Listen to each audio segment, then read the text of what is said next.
Your divorce lawyer may not tell you the impact of your divorce on your children. That's if you have children. My clients I've worked with through a divorce say, oh, my children will be fine, or everything will be fine. I'll get a nanny to take care of them. And sometimes it is just to get out of the situation. But the truth of the matter is that it is not as easy as you may feel it is. Recognize that there may be times that you really may want some form of intimacy with somebody, and after a divorce that can heighten. You need to work on that and not get into some form of hypersexuality after a divorce. Hello everyone, you're all welcome to Unfiltered Psyche, where we talk to you about mental health issues without filters. Today's episode, we're talking about divorce and what your divorce lawyers may not tell you that your psychologist should. So a lot of people go through a divorce process without necessarily seeking the input of a psychologist, but it is extremely crucial that one seeks the help of a psychologist as they're going through a divorce process or as they are contemplating a divorce at some point in time in their lives. Now, the reason why that is very important is that once a person wants to go through a divorce or maybe contemplating a divorce, you can be sure that at that point their judgment may not be optimal. So most of the time you may have what we will call cognitive dissonance, so where you feel that you're not very sure of what you are doing, and at some point you are so sure, at another point you are not so sure. That's what we call a cognitive dissonance. And of course that is indicative of a declined judgment about the matter or about what a person is going through. So it's very important that before you go through a divorce process, you talk to a psychologist and then be sure that a psychologist fully understands the whole divorce process and can help you through the stress and the traumatic impact of a divorce process. And of course, ensure that the psychologist can help you with your judgment about situations and at least clear you psychologically before you go through the process. That is crucial as we go through a divorce process. So the first one is that you are likely not to have a psychological clearance before you go through a divorce process, because that may not be something required, and that's something your lawyer may not require you to get. But it is extremely crucial that you work closely with a psychologist so that your judgment about the situation is properly consolidated before you go through the process. Number two, your divorce lawyer may not tell you that divorce comes with a lot of adjustment challenges. There are times that you feel extremely anxious, there are times that you feel depressed, there are times that you feel completely helpless, and sometimes even your global functioning, your overall functioning may be impaired in a way. That is normal, and you definitely will need the help of your psychologist or your mental health professional to help you navigate that. Now, why is that important? That's important because once you feel extremely depressed and anxious and the process is completed, you are likely to continue living or experiencing the depressed state, because the end of the divorce, the filing of the divorce process, does not necessarily mean that you've come to an end of the emotional turmoil that comes with it. So make every effort to work with your psychologist and be sure that the process is well understood and your resilience is built so that you can go through the process well. So anything that is indicative of an adjustment challenge is normal, but it's important you work with your psychologist. This is something your divorce lawyer may not tell you. Your sleeplessness, the change in your diet or your appetite, the depressed mood, the crying at night, the nightmares, all are indicative of an adjustment difficulty, and you need your mental health professional to help you through that process. Number three, what your divorce lawyer may not tell you is that going through a divorce does not necessarily insulate you from interacting with your spouse or your husband or wife that you may be divorcing. Actually, going through a divorce or getting a divorce may require that you engage this person even more often than you would prefer. This is something your divorce lawyer may not tell you. So be mindful that once you want to go through a divorce, you are likely to co-parent, and once you are co-parenting, it means that you need to talk a bit more often than you would prefer. You need to agree a bit more often than you would prefer. You need to interact about the well-being of your children quite extensively, more than you would prefer. Now, all these things may not be things your divorce lawyer may expose you to, but this is something you should be up for. That going through a divorce does not necessarily insulate you for interacting with this person you don't feel comfortable with. So brace up and get ready for conversations about your children if you have children, or your estate if you have estate.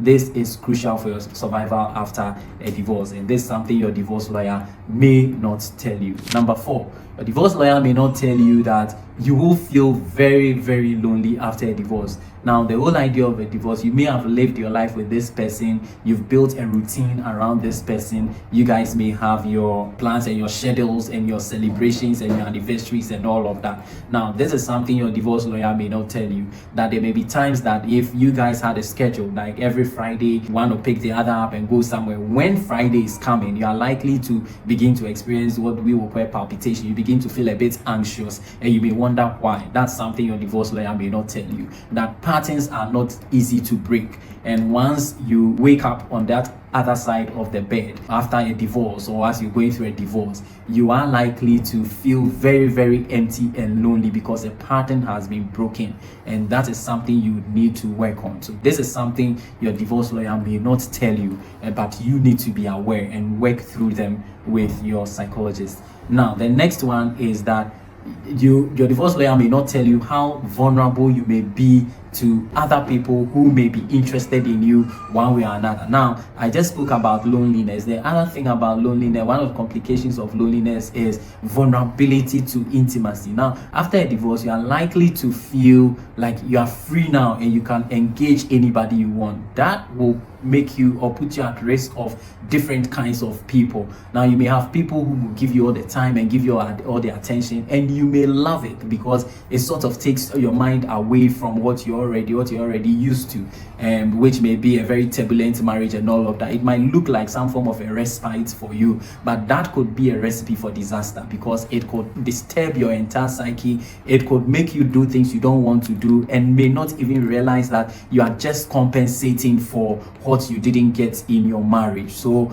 before you go through a divorce process, or when you're talking to your divorce lawyer, bear in mind that you are likely to be very, very vulnerable to people you possibly may not have looked at twice. So bear that in mind, and once you are going through a divorce process, make sure that you are guarded and you are working with your mental health professional in that area. Now, the next one is that your divorce lawyer may not tell you that you may suddenly feel like a superhuman. Okay, sometimes after you've been through that turbulent marriage and you've been to some extent maybe abused or lorded over a period of time, once you get in a divorce or you are going through the process of getting a divorce, you suddenly feel like I'm free now, I've been set free, I'm on my own, and that can be dangerous because you suddenly feel like a superhuman. You may begin to do all the things that you felt you couldn't do while you were in that type of marriage. So you may suddenly engage in health risk behavior. You may want to eat all you want, you may want to sleep whenever you want,